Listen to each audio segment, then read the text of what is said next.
Bonsoir Mariem, donc je suis ravie d'être ici sur le plateau de Trajectoire et de partager avec le Sénégal, l'Afrique, le monde sur Mourafa.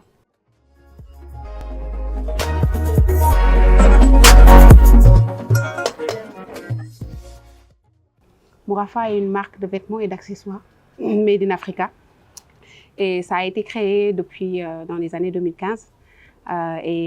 Notre objectif, c'était de toucher le maximum de femmes africaines dans un environnement qui était assez multiculturel pour leur apporter des habits et des accessoires qui leur rappellent leur histoire, qui leur rappellent aussi d'où ils viennent, leur identité africaine. Et donc ce parcours-là s'est matérialisé d'abord par un besoin d'abord de vêtements, mais ensuite aujourd'hui un rappel sur le consommé africain et surtout sur les tissus africains. Donc aujourd'hui, la marque d'identité de Mourafa, c'est comment est-ce qu'on utilise les créations africaines, comment on utilise le pagne tissé, les créations réellement, typiquement africaines dans les créations que nous faisons.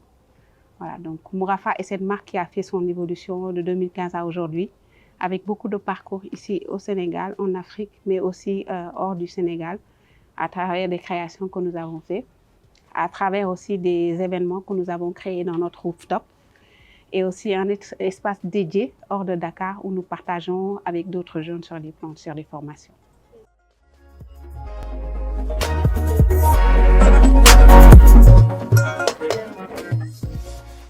Alors, moi, je pense que les premières bases ont été déjà l'expérience en tant que conseillère commerciale, responsable commercial, manager et surtout la gestion de la relation client. Et dans ce qui était le plus important pour nous, c'était mettre l'humain au centre de ce que nous faisons. Surtout, faire de telle sorte que les personnes qui portent la marque soient à l'aise, surtout les femmes, parce que c'est une marque qui s'adresse en grande partie aux femmes. Et donc, c'est des créations. Donc, Mourafa est une marque qui crée. Quand je parle de création, c'est vraiment des thématiques ou des collections qui portent des noms.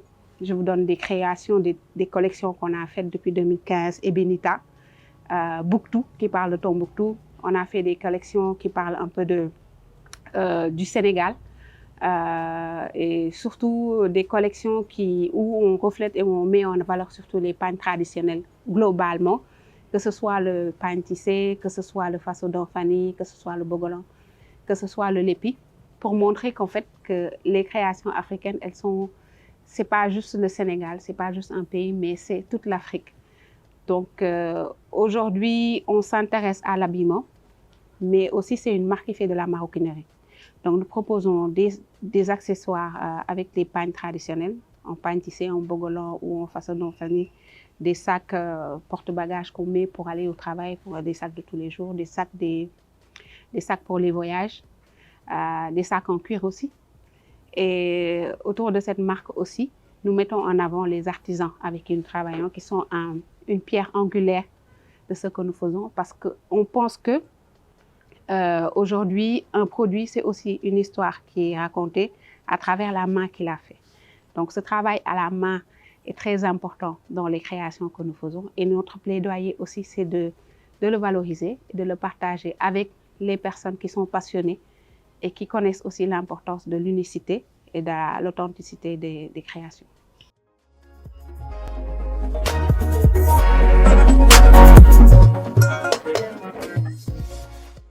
Alors, le sourcing, intéressant qu'on en parle parce que récemment, on a participé à un atelier avec la PDA sur le sourcing et l'approvisionnement. Donc, c'est une question importante qui est où on trouve les matières.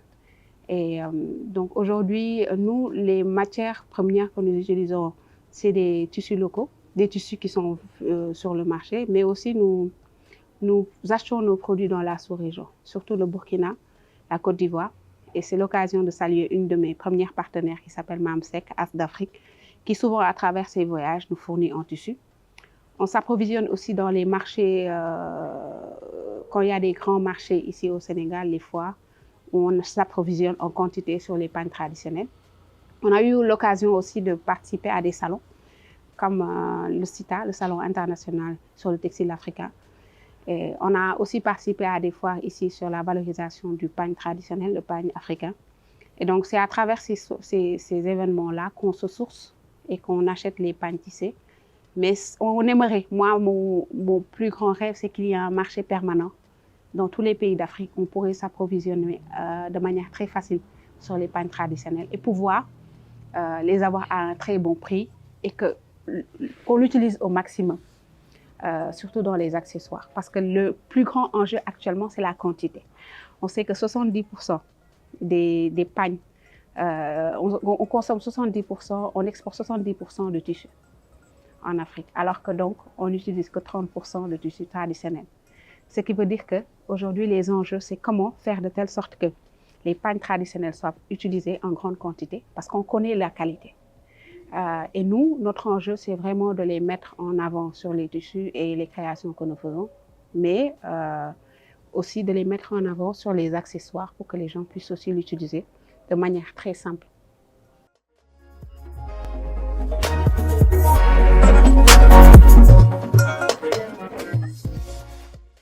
Alors aujourd'hui, on a quand même une certaine forme de, je vais parler d'innovation dans les créations que nous faisons, parce que nous avons un côté un peu traditionnel qui est dans les coupes, les boubous que nous connaissons en Afrique, les robes, mais aussi on s'intéresse à des tenues très modernes. Nous faisons quand même dans les vestes, les manteaux, les jupes, voilà, les tissus modernes, les tenues modernes qui sont achetées un peu partout. Et aussi, l'une des stratégies intéressantes pour nous, surtout pour cette année 2025, c'est de vendre à l'international aussi à travers, en utilisant le numérique. C'est l'occasion aussi de saluer les organisations, les structures qui nous ont appuyés dans tout ce qui est formation sur le numérique. Green Tech Capital, par exemple, et Tree Foundation, qui nous ont permis d'approfondir nos connaissances en IA et qui nous ont permis aujourd'hui aussi de nous intéresser à la mise en place d'un site internet où aujourd'hui, quand vous rentrez, vous savez, vous pouvez acheter directement sur le site internet. Il y a une prise en charge rapide qui est faite sur WhatsApp et une livraison aussi qui est possible. Donc aujourd'hui, s'appuyer sur un approvisionnement sûr, que ce soit sur le marché local ou à l'international, faciliter l'approvisionnement et la vente des produits à travers le numérique est une stratégie quand même qui peut être développée. Et surtout s'appuyer sur cette gentillesse, on va dire, je vais appeler ça gentillesse, mais ce boom-là qui est en train de s'opérer sur la connaissance du Made in Africa et de sa valeur. Parce que de plus en plus, on sait que les gens consomment le Made in Africa. Et il suffit peut-être de travailler un peu plus sur comment l'utiliser, le rendre beaucoup plus accessible. Et ça, c'est possible.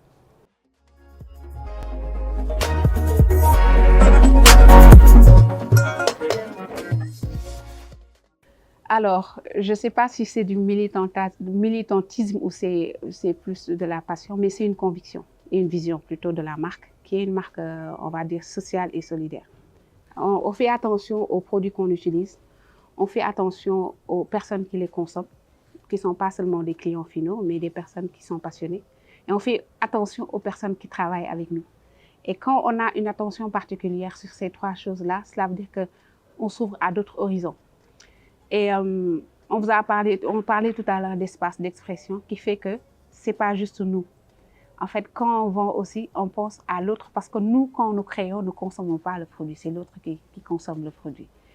Et aujourd'hui, c'est quand même assez intéressant de savoir qu'il y a une grande chaîne solidaire du consommateur, hein, que ce soit la personne qui te vend le tissu pagne tissé, la personne à qui je achète le tissu à Colobane ou au marché HLM, c'est la personne qui coupe, la personne qui fait la finition, et finalement, même le livreur qui va aller donner son produit, il y a toute une chaîne qui est là-dedans. Et chaque personne a sa part.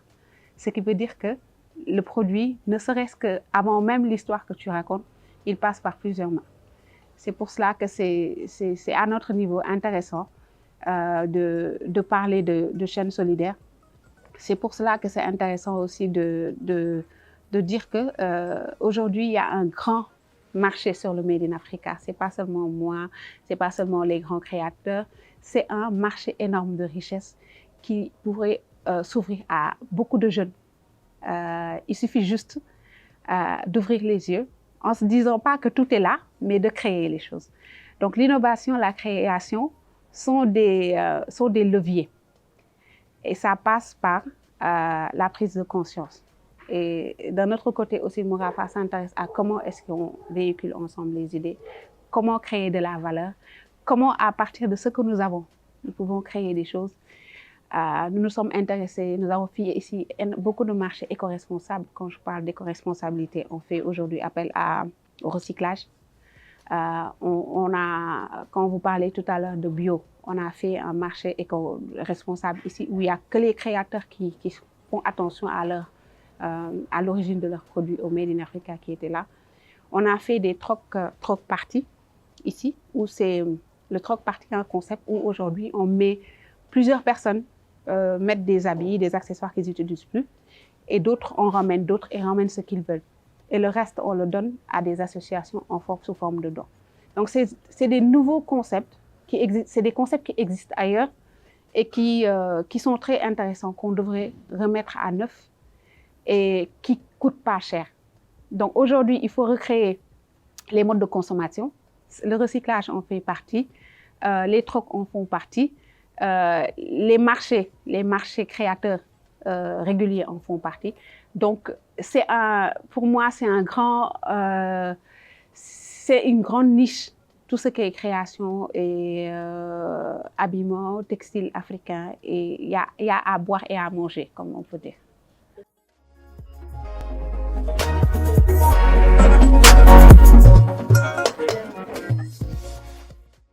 Moi, ce que je veux dire, c'est que je suis encore une très grande passionnée, comme je vous dis. Mais aujourd'hui, cette chaîne-là, elle existe. Pourquoi? Parce qu'on a encore pour chaque créateur de marque, il y a toujours quelque chose le pourquoi, le why, c'est pourquoi je fais ça.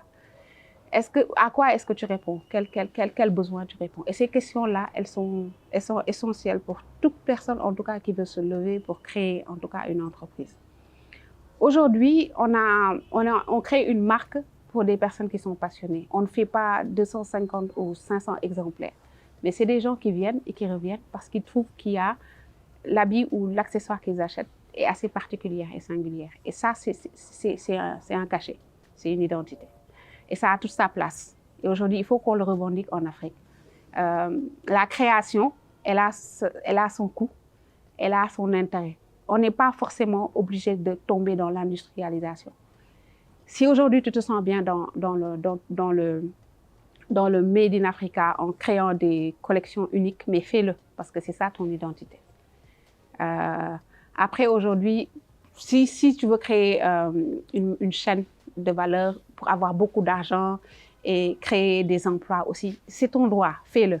Mais tout doit répondre à ce que toi réellement tu veux. Et donc, l'autre élément qui est important pour moi, c'est cette cible-là à qui on vend, c'est ces passionnés-là. Mais aussi, moi, à mon niveau, mon plus grand défi, c'est comment toucher le maximum de personnes, de femmes qui pourraient se retrouver dans les produits que je fais. Pas qui ont besoin que tu leur racontes une collection, mais qui veulent juste s'habiller avec une touche africaine simple et s'en aller pour le travail. Et voilà, c'est encore un défi pour moi parce qu'on me dit, par exemple, que tu proposes des choses qui sont peut-être parfois trop étudiées ou trop voilà. Donc, c'est toucher une large cible, faire aimer ces produits et les faire consommer, le faire connaître ici et ailleurs parce que le marché, c'est un marché qui est international. Vendre ces produits aux Caraïbes, aux Antilles, aux États-Unis, un peu partout, en étant une marque africaine et au Sénégal. Ça doit être possible. Il ne doit pas être une exclusivité pour d'autres marques ou d'autres pays de pouvoir venir vendre le produit ici et que ce soit pas l'inverse ne soit pas possible.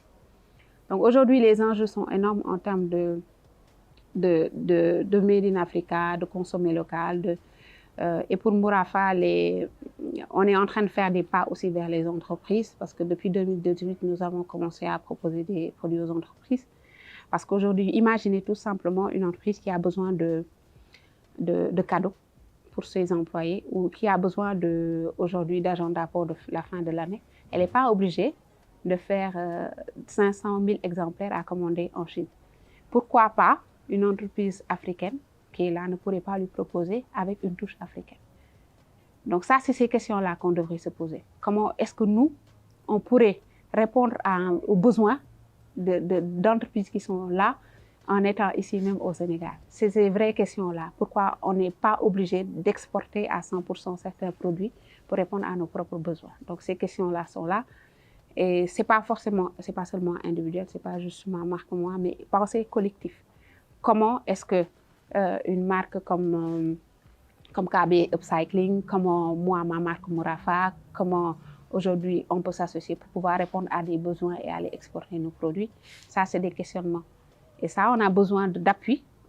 Et aujourd'hui, je salue le salon qui s'est fait récemment avec le FI Sénégal, qui était un excellent salon qui permet de montrer, d'avoir une fenêtre sur le Made in Africa et sur ce qui est fait au Sénégal. Donc, c'est des belles initiatives. Le Forum PSAO qui commence aujourd'hui. Donc, vraiment, c'est de belles occasions pour mettre une vitrine sur le Made in Africa.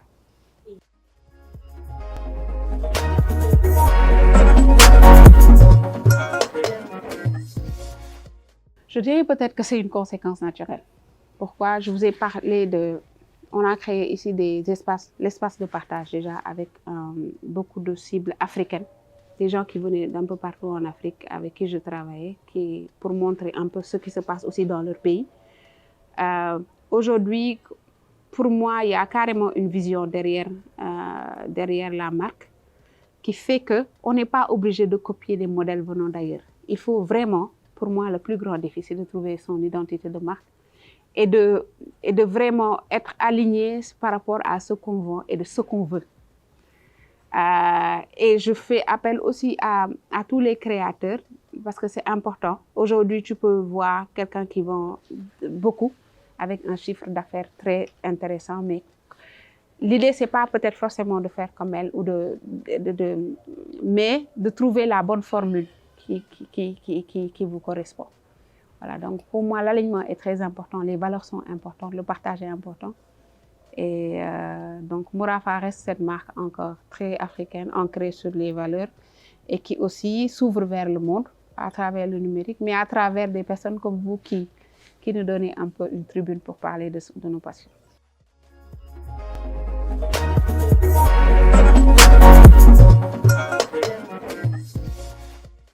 Alors, on a eu à participer à plusieurs événements où on a été invité depuis 2018 à des résidences entrepreneuriales, d'abord à Bordeaux déjà, où c'était plusieurs pays africains qui ont envoyé des créateurs pour partager et surtout échanger sur les solutions sur le Made in Africa. Et je remercie vraiment nos partenaires.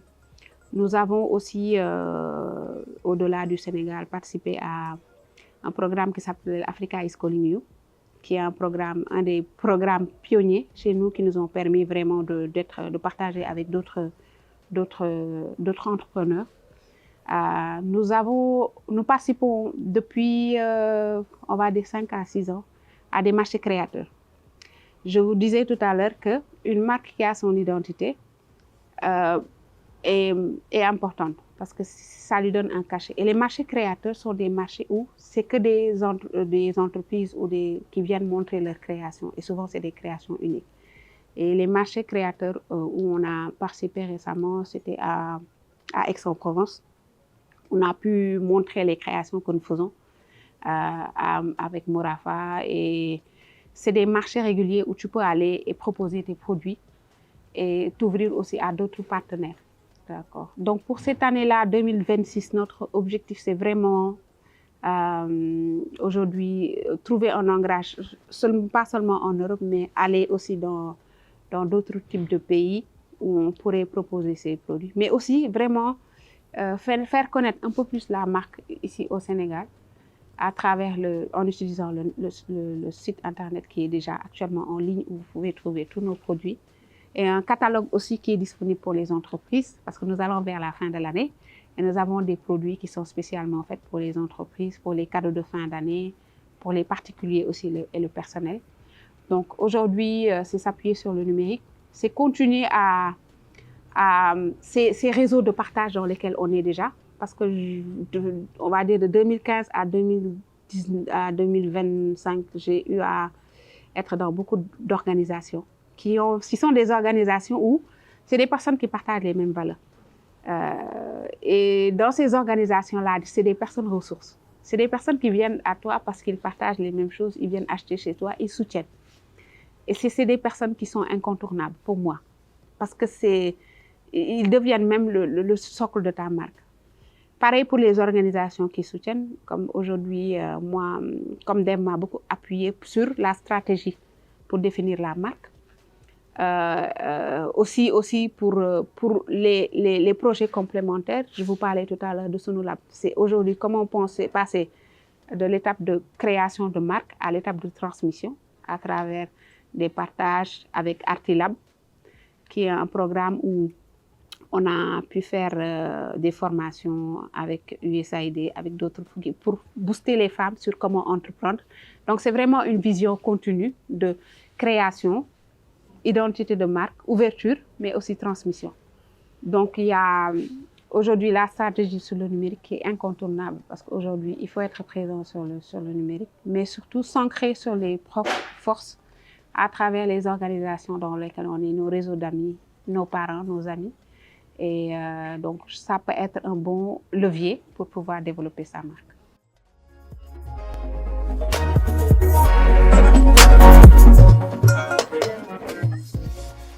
Il y a énormément de richesses. Moi, franchement, parfois, je dis je suis complètement déphasée parce que je suis encore dans mon mood.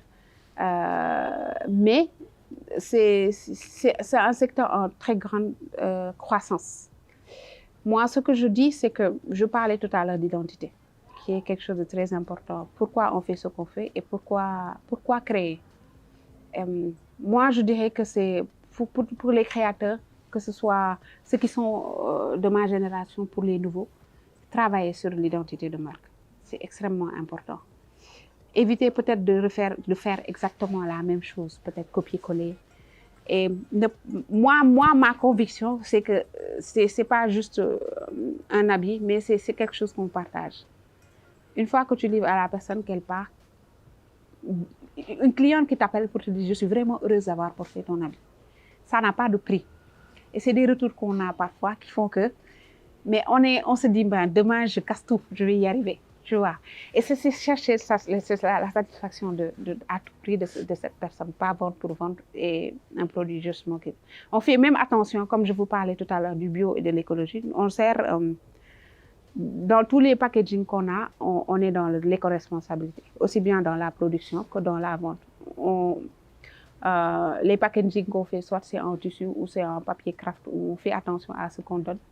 Donc c'est ces attentions-là qui sont la clé d'une marque, et qui font que aujourd'hui, même la personne part 5 ans après, te dit mais pourtant je suis en train de 6 ans de porter encore ton habit. Et c'est des retours qu'on a. Et ça n'a pas de prix. Et pour moi, c'est ça vraiment le secret. C'est pas juste faire 10 choses et vendre. C'est aussi la passion qu'on a dans ce qu'on fait. Parce qu'aujourd'hui, tu te rends compte que tu t'assois, tu es inspiré par quelque chose. Tu te réveilles, c'est peut-être le ciel qui t'inspire, tu t'assois. Tu fais une création en fonction de cela. Mais cette chose-là, elle est unique. Ce sentiment-là de l'avoir fait, ça, c'est aussi unique. Donc, pour moi, c'est être passionné dans ce qu'on fait. Pour moi, c'est faire attention à la personne à qui on donne son produit. Et ça, c'est la clé. Et ensuite, être vraiment résilient. Se battre pour y arriver. Parce que c'est pas donné. Et on ne te donne pas tout, en réalité. Et ce message, dernier message que je donne peut-être aux créateurs dont tu parles, c'est de ne pas lâcher l'affaire. Parfois, c'est très dur, mais il faut y aller, même si c'est dur.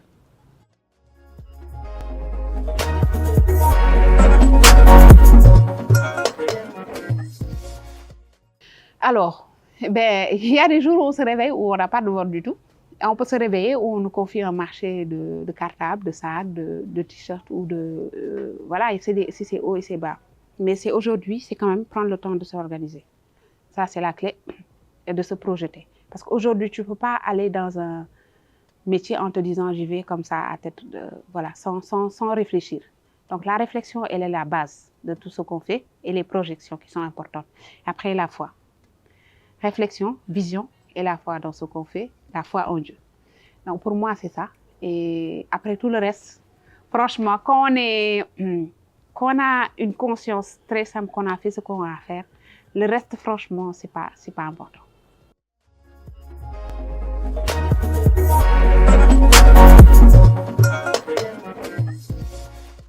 Merci, c'est moi qui vous remercie.